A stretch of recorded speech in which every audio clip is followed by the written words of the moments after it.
আজকে বানাবো লাল লাল ঝাল ঝাল করে চিকেন। ঠান্ডা ওয়েদারে তো গরম ভাতে পুরো জমে যাবে। তো কিভাবে বানাচ্ছি তোমাদেরকে ভিডিওটা শেয়ার করছি, তোমরা পুরো ভিডিওটা দেখার অনুরোধ রইল। নমস্কার সবাইকে, কেমন আছো সবাই? আশা করি সবাই ভালো আছো। পাপি আঁকি নতুন ব্লগ ভিডিওতে স্বাগত। তো কড়া চাপিয়ে আমি তেল গরম করে নিয়েছি, শুকনো লঙ্কা ফোড়ন দিয়েছি আর পেঁয়াজটা ভেজে নিচ্ছি। পেঁয়াজ কুচোনো হয়ে গেছে আর চিকেন ধোয়া, আদা রসুন কাঁচা লঙ্কা সব কিছু বাটা রেডি হয়ে গেছে, রেডি করে নিয়েছি। তো এবার পেঁয়াজটা আমি ভেজে নিচ্ছি। এই দেখো, তো পুরো ধোঁয়া হচ্ছে।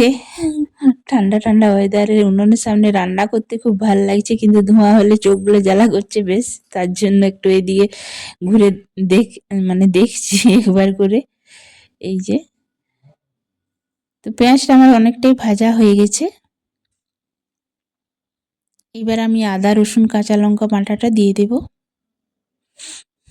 অনেকটাই ঠান্ডা আছে আজকে, কুয়াশা কুয়াশা ভাব, চারদিকটা ওয়েদারটা এত ঠান্ডা কি বলবো। তার মধ্যে রান্না করতে, মাঝখানে বসে রান্না করছি। এই দেখো, চারিদিকটা কুয়াশায় ঢাকা আছে, রোদ ওঠেনি সারাদিন। তো এখন প্রায় 1:30 মতন বাজছে। তো আমি রান্না করছি এই যে উনুনে, আর তোমাদের সাথে গল্প করছি। এরপর আদা বাটা, রসুন বাটা আর কাঁচা লঙ্কা বাটাটা দিয়ে দিলাম। তারপর পেঁয়াজের সাথে হালকা একটু ভেজে নেব।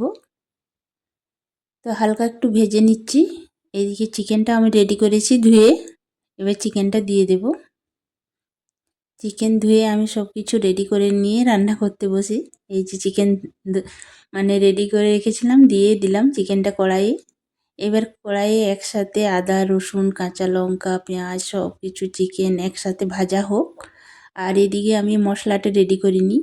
গুঁড়ো লঙ্কা দিলাম, আজকে যেহেতু লাল লাল করে করব সেই জন্য লঙ্কা গুঁড়ো দিয়ে বেশি করে করছি।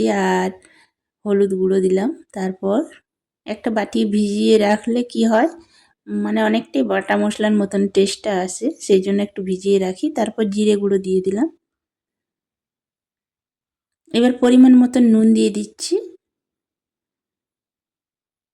নুন দিয়ে জল দিয়ে আমি ভিজিয়ে রেখে দেবো কিছুক্ষণের জন্য, যতক্ষণ এদিকে চিকেনটা ভাজা ভাজা হবে। হালকা জল ঢেলে আমি কিছুক্ষণের জন্য ভিজিয়ে রেখে দিলাম।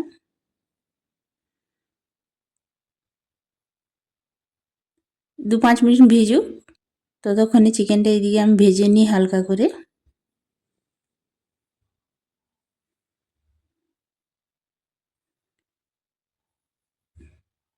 তো ভাজা হয়ে গেছে চিকেনটা, এইবার আমি মশলাটা দিয়ে দিচ্ছি।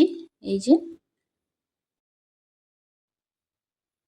মশলাটা দিয়ে কিছুক্ষণের জন্য আবার কষে নেব। ঢাকা দিয়ে দিয়ে কিছুক্ষণ ধরে কষে নেব। আর মশলা ধোয়া বাটির জলটাও আমি দিয়ে দিলাম। এবারে ঢাকা দিয়ে দিয়ে আমি কষতে থাকবো চিকেনটা, তাহলে তাড়াতাড়ি হবেও। আর তারপর আমি আলু সেদ্ধটা দিলাম, এটা মুড়ি খাওয়ার জন্য আলু সেদ্ধ হয়েছিল, সেই সেদ্ধ আলুই দিলাম আজ। আর কাঁচা আলু কাটিনি, যেহেতু অনেকগুলোই আলু ছিল তার জন্য। আর আলু কেটে আর দিইনি, ওই আলুগুলো মিক্স করে দিলাম। এরকম ঢাকা দিয়ে দিয়ে আমি মিনিট 20 কষে নেব ভালো করে। এই দেখো, উনুনটা একবার করে নিমে যাচ্ছে।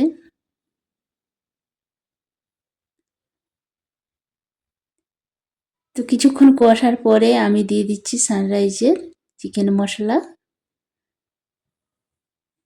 তারপরে সানরাইজের দিচ্ছি আমি লাল মির্চ মশলা, যেহেতু লাল লাল করে আর চিকেনটা করব সেই জন্য। এই যে অল্প অল্প করে দিয়ে দিচ্ছি। এবার দিব গরম মশলা সানরাইজের।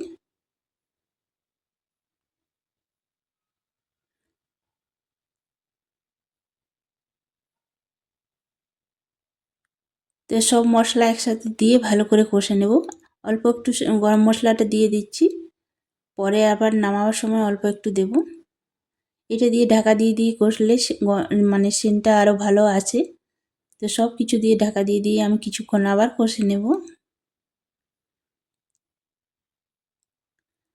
আরও 15 মিনিট মতো আমি ঢাকা দিয়ে দিয়ে কষে নেব।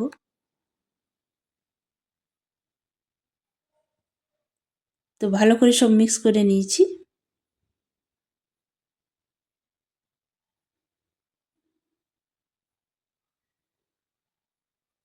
অল্প অল্প জল দিয়ে কষে নিচ্ছি। এবার আবারও ঢাকা দিয়ে দেব।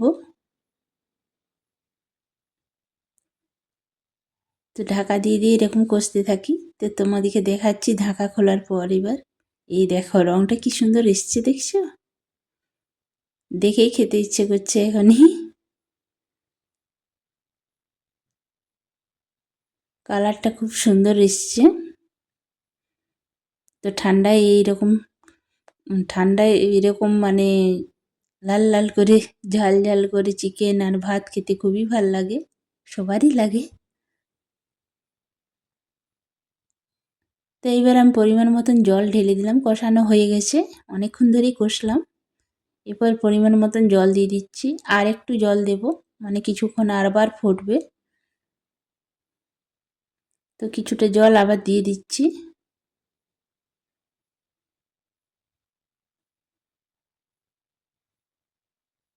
তো এই সাইডে সবাই আছে, আমার বর আছে আর আমার এক দেওর আছে, গল্প করছি। এই যে আমার রান্না হয়ে গেছে। আর এইরকম মানে গ্রেভি রেখেছি, এই দেখো লাল লাল ঝাল ঝাল। তোমরা একবার এইভাবে বাড়িতে বানাবে আর খাবে, নিয়ে কমেন্ট করে জানিও কেমন হয়েছে। তো ভিডিওটা এই পর্যন্ত, সবাই ভালো থেকে দেখাবে নতুন ভিডিওতে। ভিডিওটি ভালো লাগলে লাইক করো, কমেন্ট করো, সাবস্ক্রাইব